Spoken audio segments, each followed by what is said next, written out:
কারো সাথে কারো তুলনা নয়, তবু স্বপ্নের রং কখনো কখনো এক হয়। ক্রিস্টিয়ানো রোনালদোর বডি মুভমেন্টের সাথে অভিষেক ম্যাচে রোনান সুলেভানের বিফোর দ্য কিক বডি শেপে এই মিল স্রেফ কাকতালীয়, কিন্তু কথায় আছে প্রতিটা অসাধারণ শুরু তো হয় এমন সাধারণ কোনো গল্প দিয়েই। বাংলাদেশের জার্সিতে যুক্তরাষ্ট্র প্রবাসী রোনান সুলিভান যে ভবিষ্যতের দিগ্বিজয়ী কোনো আলেকজান্ডার হয়ে উঠবেন না তা কি নিশ্চিত করে বলা যায়?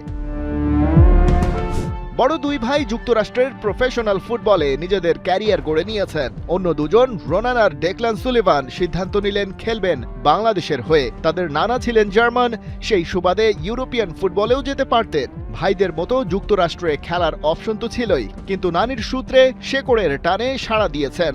এবার ওদের ঘিরে স্বপ্ন বুনছে বাংলাদেশের ফুটবল সমর্থকরা।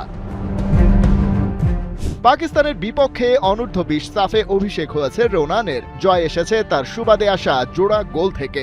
অমন চোখ ধাঁধানো দুই ফিনিশ বাংলাদেশের ফুটবলে কে দেখেছে কবে? তার উপর বড় সুখবর, ভারতের বিপক্ষে নামার আগেই পাকিস্তান আরেক দফা হেরে যাওয়ায় বি গ্রুপ থেকে বাংলাদেশ আর ভারত উঠে গেছে সেমিফাইনালে। মালদ্বীপের মালেতে বাংলাদেশ ভারত হাই ভোল্টেজ ম্যাচটা তাই এখন শুধুই গ্রুপ চ্যাম্পিয়ন ডিসাইডার এনকাউন্টার। আগের ম্যাচে দারুণ জয় পেয়েও একটুও সন্তুষ্ট হতে রাজি নন player of the match Ronan Benjamin Sullivan. বলে রেখেছেন পরের ম্যাচেই ভারতকে হারাতে হবে, তারপর সেমিফাইনাল আর ফাইনাল পেরিয়ে শিরোপা জিতে থামতে চান তবেই। রোনানের বড় ভাই ডেকলান থিওডোর সুলিভান স্কোয়াডে থাকলেও অবশ্য পাকিস্তানের বিপক্ষে অভিষেক হয়নি, তবে ভারতের বিপক্ষে পাওয়া যেতে পারে তার সার্ভিস। ইউনাইটেড স্টেটসের ডেলকো একাডেমিতে রাইট ব্যাক পজিশনে খেললেও বাংলাদেশে তাকে তার ভাইয়ের মতোই খেলানো হতে পারে ফরওয়ার্ড লাইনে। সেই সাথে ইব্রাহিম নওয়াজ, মোর্শেদ আলী মিঠুরা তো আছেনই।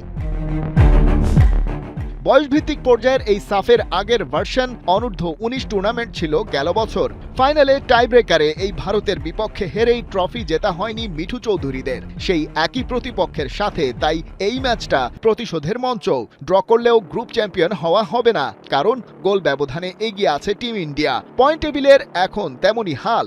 এবার দেখা যাক মেয়েদের ফুটবলের মতো ছেলেরাও সাউথ এশিয়ায় নিজেদের এককাধিপত্য প্রতিষ্ঠা করতে পারে কিনা। খালিদ জামিল, একাত্তর।